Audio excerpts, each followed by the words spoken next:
Hello everyone, welcome back to the Let's Crack Judiciary Examination. Guys, this is the second video of IPC series. First video में हमने IPC के background और उसकी history के बारे में समझा था. Now today it's very important topic of criminal law. What is crime? Crime क्या होता है? डेफिनेशन ऑफ क्राइम क्या होती है? सो आज हम उसको समझेंगे और मैंने उससे रिलेटेड बोर्ड पे एक सिंपल वर्ड्स में डेफिनेशन लिखी है. चलिए देखते हैं. एनी एक्ट और omission which is punishable by the code. The code means Indian Penal Code 1860 के अंदर कोई भी ऐसा एक्ट जो पनिशेबल है that is called a crime. So आपको सिंपल और करूँ थोड़ा इसको. सो एनी एक्ट, कोई भी आप अगर एक्ट कर रहे हो या कार्य कर रहे हो, act should be always remember, act should be voluntarily. आपका एक्ट जो है वो हमेशा वॉलेंटरीली होना चाहिए. और वॉलेंटरीली को आप समझने के लिए आईपीसी का सेक्शन 39 समझना.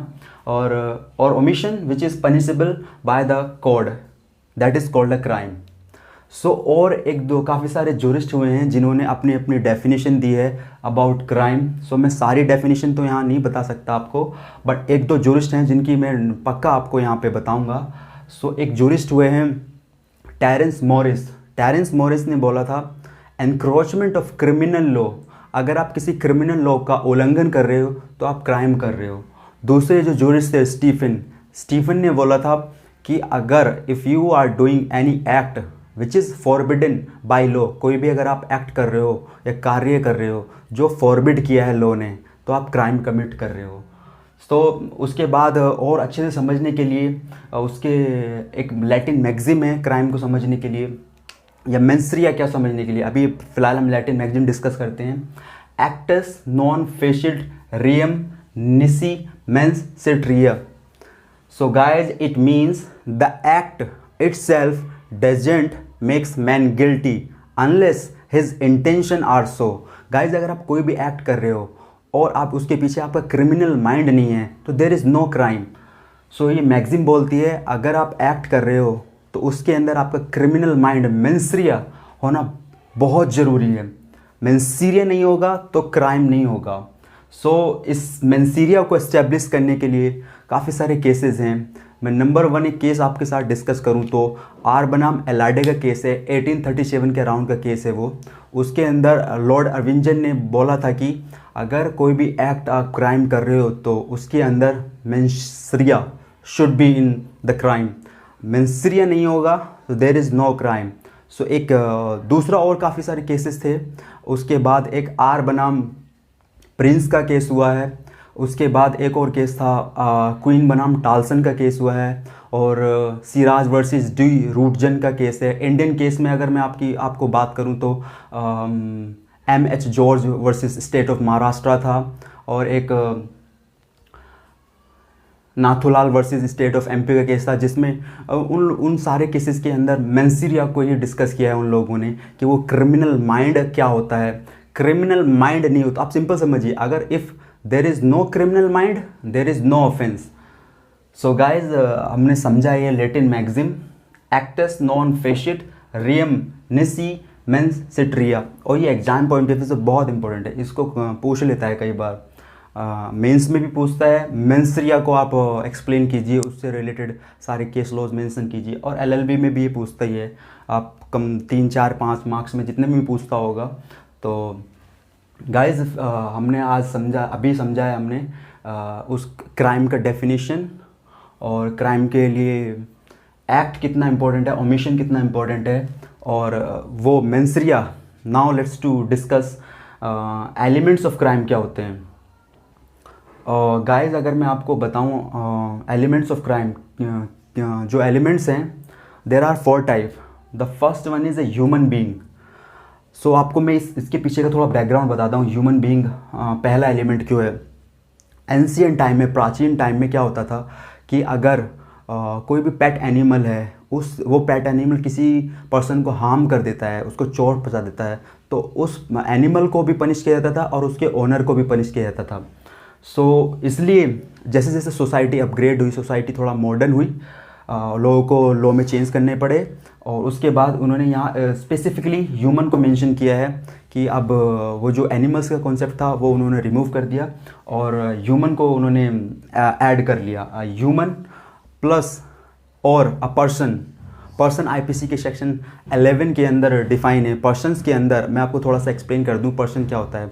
जो उसके अंदर डिफाइन है, पर्सन इंक्लूड्स कंपनीज, कॉर्पोरेटेड बॉडीज़ और नॉन कॉर्पोरेटेड बॉडीज़ भी ऑफेंस कर सकती हैं, भी क्राइम कर सकती हैं। सो आप समझ गए, पहला एलिमेंट है ह्यूमन बीइंग, जिसके अंदर और पर्सन जो है आईपीसी के सेक्शन 11 में डिफाइन है। Now coming to the second point, मेंस रिया। द मोस्ट इम्पॉर्टेंट एलिमेंट है ये क्राइम का, मेंस रिया। मेंस रिया नहीं होगा तो क्राइम होगा ही नहीं। मेंस रिया मतलब वो आपका क्रिमिनल माइंड, आपका क्रिमिनल माइंड कितना इम्पोर्टेंट रोल प्ले करता है। क्रिमिनल माइंड आपका कितना इंपॉर्टेंट रोल प्ले करता है क्राइम के अंदर। सो गाइज, अगर आप इसको मेंस रिया को तो आप अच्छे से पूरा अपने माइंड अपना कॉन्सेप्ट क्लियर करना है। इससे रिलेटेड सारे केस लॉज आपको मालूम होनी चाहिए। मेंस रिया एक क्रिमिनल माइंड। कोई भी हम एक्ट करते हैं, नॉर्मली तो हम एक्ट कर रहे हैं तो उसके पीछे हमारा एक रीज़न होता है कि why I am doing this. So आप मेंस रिया समझ गए। सो आप सपोज मैं बहुत एक एग्जांपल दूं तो दो फ्रेंड हैं, उनका किसी टॉपिक पर डिस्प्यूट हो गया और they are fighting each other. उनमें से एक पर्सन ने क्या किया कि अपने फ्रेंड को लेके इतनी वो क्रिमिनल माइंड बना लिया कि मैं उसको बीट करूँगा या उसको मारूंगा। सो वो जो क्रिमिनल एक नेगेटिव फीलिंग्स कह सकते हैं उसको, वो नेगेटिव फीलिंग्स टुवर्ड्स हिम। सो वो क्रिमिनल माइंड जो उसने बना लिया है, so that is called a mains Riya. So mains रिया से रिलेटेड जितने भी केसेस हैं, आर बनाम एलाडे का केस है, आर बनाम प्रिंस का केस है, क्वीन बनाम टाल्सन का केस है, सिराज वर्सेस डी रूटजन का केस है। इंडियन केस में M H George versus state of Maharashtra का केस है and Nathulal versus state of MP का केस है, जो कम्प्लीटली टॉक्स अबाउट मेंस रिया। Now coming to the third element of crime, act और ओमिशन। आप क्रिमिनल माइंड बनाने के बाद उसको एग्जीक्यूट करने के लिए आप एक्ट करोगे। कोई भी एक्ट आपका वॉलंटरीली है। Always remember, act should be a voluntarily. Act हमेशा वॉलंटरीली होना चाहिए और वॉलंटरीली आईपीसी के सेक्शन 39 में डिफाइन है, आप याद रखना। उसके बाद जब आप एक्ट कर दोगे तो सामने किसी को जो भी पर्सन है उसको आप हार्म करोगे, सो डैमेज करोगे।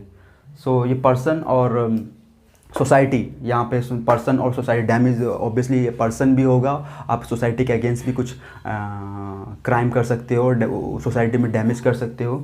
सो these are elements of crime. Now let's talk about of stages of crime क्या होती हैं। Stages of crime, there are 4 stages of crime.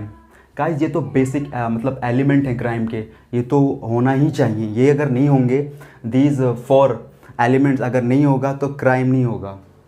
उसके बाद आप उस क्राइम को करने के लिए स्टेज कौन कौन सी आप यूज करोगे, कैसे वो आप कमिट करोगे इस क्राइम को। सो नाउ डिस्कस करते हैं। First one is the intention. आपने वो मन बनाया है। सपोज बहुत बेसिक सा एग्जांपल है कि एक दो दोस्त हैं, आपस में किसी टॉपिक पे उनका डिस्प्यूट हो गया और एक ने उसको मतलब पब्लिकली इंसल्ट कर दिया, तो दूसरे ने क्या किया कि उससे रिवेंज लेने के लिए उसने एक क्या बोलते हैं वो नेगेटिव फीलिंग्स जो मेंस रिया तो उसने डेवलप कर लिया अपने अंदर। उसके बाद एक इंटेंशन ऐसा बनाया कि हाँ मेरे को इसको हार्म करना है या इसको चोट पहुँचानी है। तो इंटेंशन, उसने अपना मन बना लिया कि इसको मैं चोट पहुँचाऊँगा या इसको मैं मारूँगा। उसके बाद वो तैयारी करता है, preparation, the second stage of preparation कर रहा है वो, कैसे उसको कहाँ मारना है, कैसे मारना है, कौन सा वेपन यूज़ करना है। So preparation, the second stage of crime.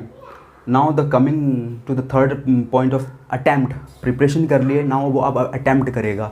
Attempt मतलब कोई भी आप एक्ट करके करेगा उसके साथ, या कुछ भी आप उसको पब्लिकली उसने उसको पीट दिया है तो एक्ट कर दिया, सॉरी अटैम्प्ट कर लिया। So now coming to the third point, जब एक्ट कर लेगा, सॉरी अटैम्प्ट कर लेगा तो उसके बाद वो कंप्लीट हो जाएगा offence, completion. So these are 4 stages of crime exam में पूछता है ये। आप स्टेजेस ऑफ क्राइम बताइए थोड़ा और डिफ़ाइन कीजिए उनको थोड़ा। सो गाइस, आज हमने क्राइम के बारे में समझा है। व्हाट इज़ क्राइम, क्या होता है, क्राइम का डेफिनेशन क्या होता है, एलिमेंट्स ऑफ क्राइम क्या होते हैं, स्टेजेस ऑफ क्राइम क्या होते हैं, उससे रिलेटेड मेंसरिया क्या होता है। मेंसरिया तो आपको पूरा का पूरा कॉन्सेप्ट क्लियर होना चाहिए मेंसरिया रिगार्डिंग। उससे रिलेटेड सारे केसेस मैंने मतलब मोस्ट इंपॉर्टेंट केसेस तो सभी बता दिए। आर बनाम एलार्डे का केस है, आर बनाम प्रिंस का केस है, क्वीन बनाम टालसन का केस है, और सिराज वर्सेस डी रूटजन का केस है। और इंडियन केसेस में अगर हम बात करें, M H. George versus state of Maharashtra है, and Nathulal versus state of MP है, जो कम्प्लीटली बात करते हैं मेंसरिया की बात करते हैं। सो आज हमने पूरा क्राइम समझा है। नेक्स्ट वीडियो में मैं आईपीसी के सेक्शन डिस्कस करूँगा। गाइस, अगर आपको वीडियो इंफॉर्मेटिव लगती है तो चैनल को सब्सक्राइब कर लेना और बेल आइकन को भी प्रेस कर देना। Thank you so much.